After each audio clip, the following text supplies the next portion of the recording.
Good morning, students. Yesterday we have read about the few paragraphs of the new chapter, which is This is Jodi's Phone. We have discussed that Jodi is a boy whose father was struck by a rattlesnake, and to remove the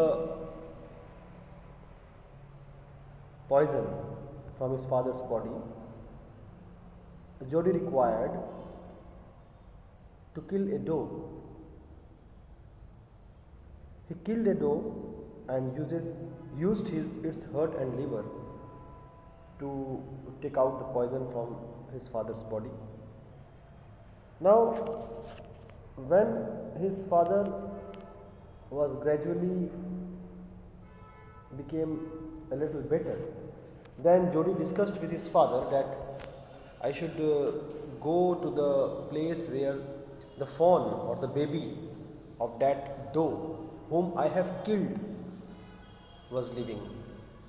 I should take care of that fawn because it is my duty, because I have killed his mother, maybe unknowingly, maybe Jodi did not knew that the doe had a baby. Later on he may came to know. So अब हम लोग आगे पढ़ते हैं. Pa says it would be ungrateful to leave it to starve. Doc Wilson said. Doc means doctor. Dr. Wilson said, "That's right, ma'am. Nothing is quite free. The boy is right and his daddy is right." Millville said, "He can ride back with me. I will help him find it." She set down the pot helplessly. "Well, if you will give it your milk, we have got nothing else to feed it." Millville said, "Come on, boy, we have got to get riding." Ma Baxter asked anxiously. "You will not be gone long," Jodi said. "I will be back before dinner for sure." Millville mounted his horse and pulled Jodi up behind him. He said to Millville, "Do you think the fawn is still there? Will you help me find him? We will find him if he is alive." "How you know it is a he?" The spots were all in a line on a doe fawn. Pa says the spots are every which way. अब क्या है कि पा से जब बातें की जोडी ने, तो पा ने यानी उसके पिता ने तो हाँ में हाँ मिलाया कि हाँ ठीक है, जोडी को ये ज़रूरी है कि जोडी ध्यान दे कि उस फ़ोन का क्या किया जा सकता है. डॉक्टर विल्सन से भी कंसल्ट किया गया, तो उन्होंने भी कहा कि लड़का और उसके पिता दोनों ही सही हैं. इस बीच में मिलविल नाम के व्यक्ति ने कहा कि तुम मेरी गाड़ी पर चढ़ जाओ और मैं तुम्हें उस जगह में ले जाता हूँ. काफ़ी बातचीत हुई और काफ़ी बातचीत के बाद उन्होंने ये तय किया कि उस फ़ोन के पैरों के निशान हैं. उस फ़ोन के पैरों के निशान के अनुसार अगर वो चले तो वो फ़ोन मिल सकता है. तो अंततः ये फैसला हुआ कि फ़ोन के पैरों के निशानों के द्वारा उसे खोजा जाए. Jodi gave himself over to thoughts of the fawn. They passed the abundant clearing. He said, "Cut to the north. Millville, it was up here that Pa got bitten by the snake and killed the doe and I saw the fawn." Suddenly, Jodi was unwilling to have Millville with him. If the fawn was dead or could not be found, he could not have his disappointment seen. And if the fawn was there, the meeting would be so lovely and so secret that he could not endure to share it. He said, "It's not far now, but the scrub is very thick for a horse. I can make it on foot, but I am afraid to leave you, boy. Suppose you got lost or got bitten by the snake too." तो इस तरह से जोडी Millville के गाड़ी में बैठ करके आगे बढ़ते रहा। उस स्थान पर पहुंचा जहां पर पा को एक सांप ने काटा था और जहां पर उन्होंने डो और फोन को देखा था। थोड़ी दूर चलने के बाद जोडी को ऐसा फील हुआ कि मिलविल जो है उसके साथ आगे बढ़ने में ज़्यादा इच्छुक नहीं दिख रहा है। हालांकि मिलविल ने यह भी कहा कि अगर फ़ोन मर जाएगा तब तो मिलेगा नहीं, और अगर हाँ जिंदा रहा तो शायद मिल जाए। इस प्रकार की कुछ निराशापूर्ण बातें करता हुआ मिलविल जोडी के साथ जा रहा था। अब जाकर के आगे बढ़ते बढ़ते वो लोग इस प्रकार से कुछ आपस में बातें करते हुए जा रहे थे। जोडी ने कहा था कि शायद वो स्थान लगभग आ चुका है जहां पर मैंने फ़ोन को देखा था। अब मुझे यहीं उतार दो और मैं पैदल जाकर के देख लेता हूँ। लेकिन देखते हैं आगे क्या होता है। I will take care. It might take me a long time to find the phone. If he has wandered.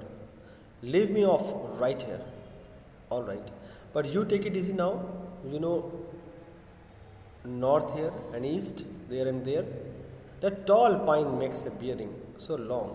So long, Melville, I am obliged. He waited for the sound of the hoops to end, then cut to the right. The scrub was still. Only his own crackling of twigs sounded across the silence. He wondered for an instant if he had mistaken his direction. Then a buzzard rose in front of him and flapped into the air. He came into the clearing under the oaks. Buzzards sat in a circle around the carcass of the dove. They turned their heads on their long, scrawny necks and hissed at him. He threw his bow at them and they flew into an adjacent tree. The sand showed large cat prints, but the big cats killed fresh and they had left the doe to the Korean birds.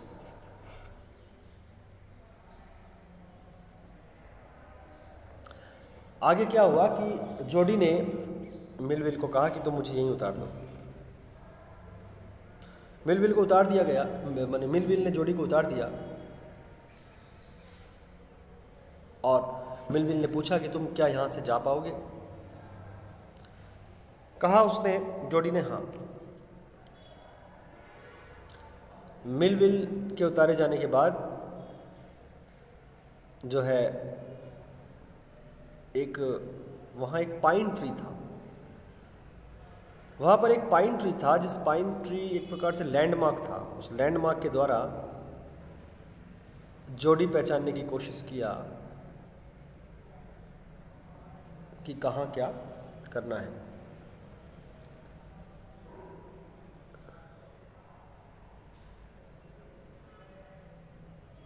जोडी ने ध्यान देने की कोशिश की उस pine tree को landmark मान करके, लेकिन आगे उसको एक ऐसी दिशा में वो जाने की कोशिश कर रहा था जिसके बारे में उसको पता नहीं था। वो आगे बढ़ते बढ़ते एक ओक पेड़ के नीचे पहुंचा। आगे बढ़ते बढ़ते वो एक ओक पेड़ के नीचे पहुंचता है और वो देखता है कि एक करकास नाम का पक्षी, इट्स अ टाइप ऑफ और ए sub species of vulture, vulture की एक सब स्पीसीज जिसको बजर्ड्स कहा जाता है, वो थोड़े गोल गोल घूम करके उसी डो की डेड बॉडी के चक्कर लगा रहा था जिस डो को जोडी ने मारा था। बजर्ड जो होते हैं ये पक्षी, विशाल पक्षी, ये डेड एनिमल्स की के मांस को खाते हैं। तो वो पक्षी चक्कर लगा रहा था और अजीब प्रकार का साउंड भी क्रिएट कर रहा था।